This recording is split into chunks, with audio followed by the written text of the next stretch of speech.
விக்னேஸ்வராய நமக. குலதெய்வமான ஸ்ரீ பொன்னம்பல சுவாமி, ஸ்ரீ பொன்முத்து கற்பன சுவாமி, அங்காள பரமேஸ்வரி பாப்பாத்தி அம்மன் துணையுடன் இந்த நாள் இனிய நாளாக அமைய அனைவரின் அவரவர் குலதெய்வம் காத்து அருள்பாலித்து பிரம்மாண்ட வெற்றியை கொடுக்க வணங்குகின்றேன். இன்று பிறந்த நாள் மற்றும் திருமண நாள் காணும் அனைத்து சொந்தங்களுக்கும் என்னுடைய நல்வாழ்த்துக்கள். சனி வக்ர நிவர்த்தி, இதை தான் சில பேர் பார்த்து கொண்டிருக்கிறோம் அப்படின்னு சொல்லலாம். ஏன்னு கேட்டிங்க அப்படின்னா, இவ்வளோ நாள் சனினால் பாதிப்பு யார் யாருக்கெல்லாம் இருந்துச்சோ இதெல்லாம் எப்படி நிவர்த்தி பெறும் அப்படிங்கிறத பற்றின முழு பதிவை பற்றி இந்த மேஷராசிக்காரங்களுக்கும் அது முழுக்க நட்சத்திர வாரியாக தசாபுத்தி பலன்களுடன் உங்களுக்கு சமர்ப்பிக்கின்றேன். இது உங்களுடைய உற்றார் உறவினர்கள் நண்பர்கள் அனைவருக்கும் பகிர்ந்து பயன் தருமாறு கேட்டுக்கொள்கின்றேன். இதுவரைக்கும் சேனலை சப்ஸ்கிரைப் பண்ணாமல் இருந்தீங்க அப்படின்னா சேனலை சப்ஸ்கிரைப் பண்ணிக்கோங்க. நிறைய வீடியோஸ் உங்களுக்காக காத்துக்கிட்டு இருக்கு. தொடர்ந்து அந்த வீடியோஸ் உங்களுக்கு கண்டிப்பாக கிடைக்கும் அப்படின்னு சொல்லி இந்த காணொலியை ஆரம்பிக்கிறேன். சனி வக்ர நிவர்த்தி, சனி வக்ரம் பலன்கள் அப்படின்னு என்ன விஷயம் அப்படின்னு கேட்டிங்க அப்படின்னா, சாட்டன் ரெட்ரோகிரேட் அப்படின்னு சொல்லிட்டு இங்கிலீஷில் சொல்லலாம். இதில் பார்த்தீங்க அப்படின்னா சனி பெயர்ச்சினால் யார் யாருக்கெல்லாம் கஷ்டங்களை கொடுத்துருக்கிறாரு அப்படிங்கிறது உங்களுக்கு தெரியும். அதே மாதிரி கும்பராசியில் பயணம் செய்து கொண்டிருக்கிற சனி பகவான் ஜூலை முதல் வக்ரகதியில் பயணம் செய்ய போகிறார். அதாவது ரெட்ரோகிரேட் ஆக போகிறார். சனி வக்ரம் அடைந்ததுனால சனி பயிற்சியால் யார் யாருக்கெல்லாம் பாதிப்பு இருந்ததோ அவர்களுக்கு சில நன்மைகளும், யாருக்கு சாதகமாக இருந்துச்சோ அவங்களுக்கு சில பாதிப்புகளும் உண்டாக வாய்ப்புகளை அதிகமாக கொடுக்கிறார். ஜூலை முதல் நவம்பர் வரை யாருடைய வாழ்க்கையில் அதிரடி மாற்றமும் இல்லை தென்றல் போல ஒரு வாழ்க்கையும் இருக்கும் அப்படிங்கிறத பற்றி முழுமையாக இந்த காணொலியில் பார்க்க போகிறோம். 2 வருஷ காலம் ஒரு ராசியில் தங்கும் சனி ஆண்டுக்கு ஒரு முறை வக்ரம் அடைகிறாரு. சனிக்கு 5ஆம் வீட்டில் சூரியன் சஞ்சரிக்கிற போது வக்ரம் பெற்று 9ஆம் வீட்டிற்கு சூரியன் வரும்போது வக்ர நிவர்த்தி அடைகிறார். அப்படி பார்த்தா ஜூன் 29ஆம் தேதி, அதாவது ஆனி மாதம் 15ஆம் தேதி சனி பகவான் வக்ர காலம் ஆரம்பமாகிறது.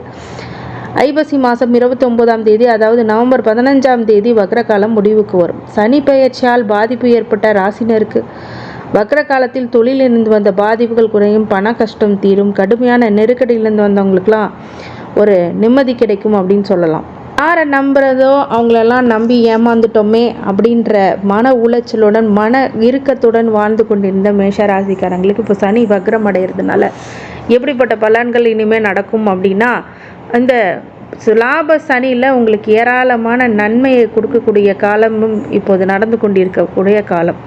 இந்த காலகட்டத்தில் தொட்டதெல்லாம் தொடங்கியிருக்கும் அப்படின்னு சொன்னால் அது ஒரு தவறான செயல். ஏன்னா ஒவ்வொருத்தருக்கும் தசாபுத்தி ரீதியாகவே பலன்களை கொடுக்க காத்திருக்கிறது. என்னதான் ராசிநாதனாக இருந்தாலும் லக்னாதிபதியாக இருந்தாலும் அவங்க திசை நடந்தாலும் சரி, பாதகமான சூழ்நிலையில் தசாபுத்தி இருந்துச்சுன்னா உங்களுக்கு கெடு பலன்களே அது கொடுக்கும் அப்படின்னு சொன்னால் அது மிக ஆகாது. ஆனால் சனி வக்ரமுடைய பாதிப்பு இந்த தசாபுத்திக்கு எப்படி இருக்கும் அப்படிங்கிறத பொறுத்து இப்போ முழுமையான விவரமான காணொலியை ஸ்கிப் பண்ணாமல் பாருங்கள். உங்கள் ஜாதகத்தை எடுத்துகிட்டு பொதுவாகவே உங்கள் நட்சத்திரம் தெரிஞ்சிச்சு அப்படின்னா உங்களுக்கு இப்போ என்ன தசாபுத்தி போயிட்டுருக்கு அப்படிங்கிறத செக் பண்ணி பார்ப்போம். இப்போல்லாம் நிறைய ஆன்லைன் இது வந்துருச்சு, அதெல்லாம் போட்டு பார்த்து இப்போ என்ன தசாபுத்தின்னு நீங்கள் தெரிஞ்சுக்கோங்க. அப்படி எனக்கு தெரியல அப்படின்னா நீங்கள் எனக்கு கால் பண்ணலாம், அதுக்கும் நான் உங்களுக்கு ரெஃபர் பண்ணுறேன். நீங்கள் அதை தெரிஞ்சுக்கிட்டு நீங்கள் பார்க்கலாம். தசாபுத்திலாம் ஒன்றுமே கிடையாதுங்க. உங்கள் ஜாதகத்தில் மொதல் தசை என்ன, அது எவ்வளோ இருப்பு காலம் அப்படிங்கிறது ராசிக்கு கீழே இருக்கும். இல்லை எனக்கு புரியல அப்படின்னா அதை எக்ஸ்பிளைன் பண்ணவும் நான் செய்கிறேன். உங்களுடைய ஜாதகத்தில் எடுத்து முதல் திசையில் எத்தனை வருஷம், அடுத்தடுத்த திசையில் முழு திசை வரும்.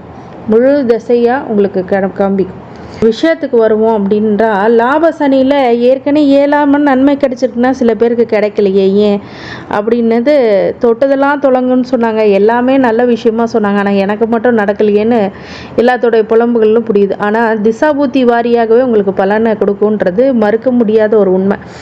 கேது திசையே உங்களுக்கு முதல் அஸ்வினிக்கு நட்சத்திரத்துக்காரங்களுக்கு, மேஷ ராசி அஸ்வினி நட்சத்திரத்துக்காரங்களுக்கு கேது திசை தான் முதல் திசை. 7 வருடங்கள். என்னுடைய கால்குலேஷனுக்கு ஒரு அப்ராக்சிமேட்டாக 5 வருஷம் எடுத்துக்கிறேன். உங்கள் ஜனன கால ஜாதகத்தில் எவ்வளோ தசா இருப்பு இருக்குது, அதாவது ராசி கட்டத்துக்கு கீழே தசா இருப்புன்னு வருஷம் போட்டிருக்கும். அந்த தசா இருப்பு எவ்வளோன்னு பார்த்துட்டு சுக்கிர திசை 20 வருஷத்தோட ஆட் பண்ணிக்கிங்க. 20 + 5, நான் என் கால்குலேஷனுக்கு 5 எடுத்துக்கிட்டேன் இல்லையா, அந்த 20 + 5 25 வயசு வரைக்கும் சுக்கிர திசை உங்களுக்கு என்ன பண்ணும். இந்த காலகட்டத்தில் குழந்தைகளாக இருந்து 5 வயசுக்கு மீறி போயிட்டாங்க அப்படின்னா அந்த 5 வயசுக்கு இருக்கிற குழந்தைங்க ரொம்ப ஆரோக்கிய சீர்கேடுகள் மற்றும் திடீர்னு ஹாஸ்பிட்டல் செலவு இந்த மாதிரி விஷயங்கள்லாம் பண்ணியிருக்கும்.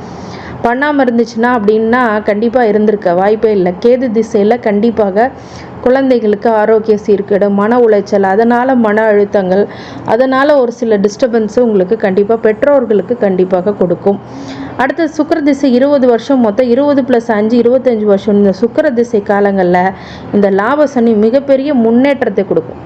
படிக்கிற மாணவர்களுக்கு மார்க்ஸ் எடுக்கிறாங்களோ இல்லையோ நிறைய எக்ஸ்ட்ரா கரிக்குலர் ஆக்டிவிட்டீஸில் நல்லா அதில் ப்ரைஸ், கிஃப்ட், அவார்ட்ஸ் அப்படின்னு வெகுமதிகள் அப்படிங்கிறது காத்து கொண்டிருக்கு.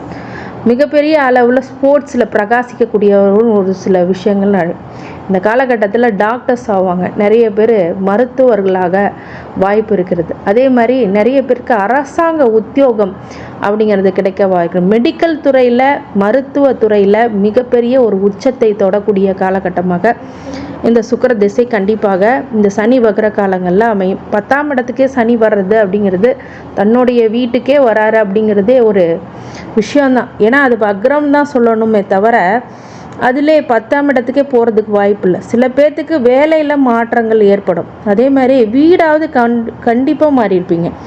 புது வண்டி வாகனம் வாங்குவீங்க. சுய தொழில் செய்யக்கூடியவங்க பணத்தை அதிகமாக முதலீடு செய்யக்கூடாது. இந்த காலகட்டத்தில் கொஞ்சம் உஷாராக இருக்கணும். உடல் ஆரோக்கியத்தில் கொஞ்சம் அக்கறைப்படணும். நிறைய விருந்து உபசனைகள்லாம் செய்யக்கூடிய காலகட்டமாக இருக்கிறதுனால அந்த காலகட்டத்தில் நீங்கள் ரொம்ப கவனமாக இருக்கணும். வேலை தொழிலில் இருக்கிறவங்க ரொம்ப கவனமாக இருக்கணும். மாணவர்களுக்கு நல்ல எதிர்காலம் அமையும் வகையில் பள்ளி கல்லூரிகளில் நல்ல இடம் கிடைச்சி நல்லா சூப்பராக படிக்கக்கூடிய காலங்களாக இந்த சுக்கிர திசை உங்களுக்கு கண்டிப்பாக அமையும். சூரிய திசை 25 வயசுலேருந்து 31 வயசுக்குள்ளே இருக்கிறவங்களுக்கு இது 5ஆம் அதிபதி திசை. மேஷ ராசிக்காரங்களுக்கு அஸ்வினி நட்சத்திரம். இந்த சூரிய திசை எப்படி இருக்கும் அப்படின்னு கேட்டுட்டா, அரசாங்க வழி ஆதரவுகள், அரசாங்க வழி உதவிகள், அரசாங்க வழியில் லோனு இது மாதிரி விஷயங்கள்லாம் கிடைக்கும். இந்த காலகட்டத்தில் லோன் எங்கே கேட்டாலும் கிடைக்கும். அந்த மாதிரி சூரிய திசை உங்களுக்கு செயல்படும்.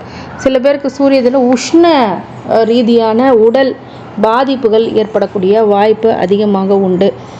வக்ரம் அடைகிறது அப்படிங்கிறதுனால ஒரு சில பாதிப்புகளில் தொழில் சார்ந்த விஷயத்தில் கொஞ்சம் கவனமாக இருக்கணும். உத்தியோகத்தில் ரகசியம் காக்கிறது ரொம்ப நல்லதை கொடுக்கும்.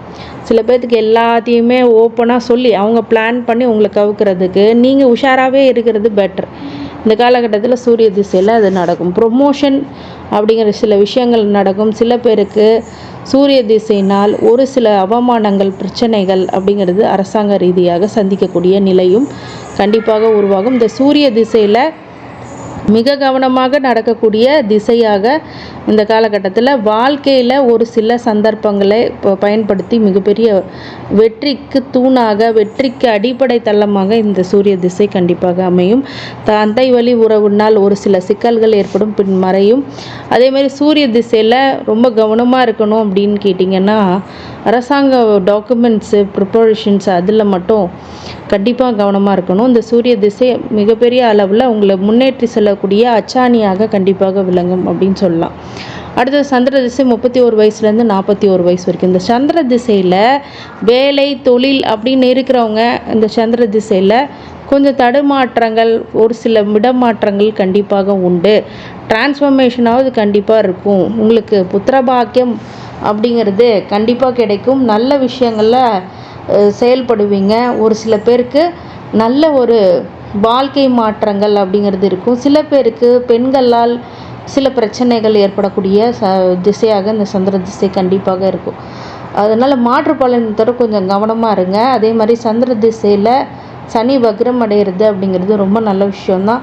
சில சுபகாரியங்கள் நடக்கும், வீட்டில் நல்ல ஒரு விசேஷங்கள் நடக்கும். நிறைய பேர்த்துக்கு செலவுகள், வீண் விரைய செலவுகளும் ஏற்படுத்தும் அப்படிங்கிறதுக்கு மாற்று கருத்துக்கு இடமல்ல.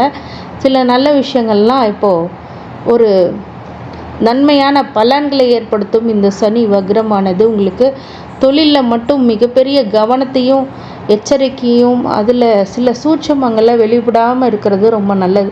நண்பராக இருந்தாலும் சில விஷயங்களில் நிறைய பேர் என்ன பண்ணுவாங்க, இந்த ஷேர் மார்க்கெட் வட்டி அதிகமாக கொடுக்குற நிறைய பணத்தை போடுறது இந்த மாதிரி காலகட்டத்தில் ரொம்ப கவனமாக இருக்கணும். அந்த மாதிரி பேரொழிகள்லாம் உங்களுக்கு சுற்றுவாங்க, அதனால் ஏமாற வேண்டாம். செவ்வாய் திசை 41 வயசுலேருந்து 48 வயசு வரைக்கும் இந்த காலகட்டத்தில் அறுவை சிகிச்சை, ரத்த சம்மந்தப்பட்ட நோய்கள் போன்ற விஷயத்தில் கவனமாக இருக்கணும். உங்கள் ஆரோக்கியத்தை சீர்கெடுக்கிற அளவுக்கு எந்த ஒரு விஷயத்தையும் நீங்கள் பண்ணக்கூடாது. ஆனால் வீடு மனை யோகம் அப்படிங்கிறது கண்டிப்பாக உண்டு. வண்டி வாகனத்தை வாங்குவீங்க.